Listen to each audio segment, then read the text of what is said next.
Assalamualaikum dan salam olahraga. PSM Makassar lebih unggul? Persib dihantui rekam jejak kekalahan dari PSM di 3 pertandingan Liga 1. Persib Bandung dihantui rekor kekalahan dari PSM Makassar dalam 3 pertandingan terakhir di kompetisi Liga 1 baik di laga kandang maupun tandang. PSM Makassar versus Persib Bandung di putaran pertama Liga 1 2022-2023. Di pertandingan yang berlangsung di Stadion Gelora B.J. Habibie Parepare, Sulawesi Selatan, Senin, 29 Agustus 2022, malam, skuad Maung Bandung harus mengakui keunggulan PSM Makassar dengan skor telak 5-1. 5 gol PSM di pertandingan tersebut, dicetak oleh Yakob Sayuri, 2, 50, M. Ramadan Sananta, 44, 18, Willem Jan Pluim, 64.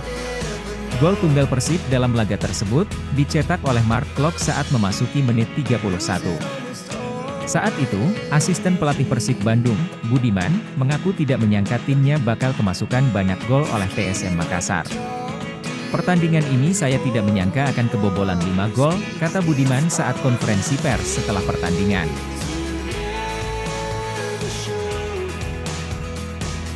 Persib Bandung versus PSM Makassar di putaran kedua Liga 1 2022-2023. Di pertandingan pekan ke-24 kompetisi Liga 1 2022-2023, tim kebanggaan Bobotoh gagal meraih poin setelah dikalahkan tamunya PSM Makassar dengan skor 1-2 di Stadion Pakansari, Bogor, Selasa, 14 Februari 2023. 2 gol tim tamu dicetak oleh Ramadan Sananta pada menit 54 dan Yance Sayuri menit 66.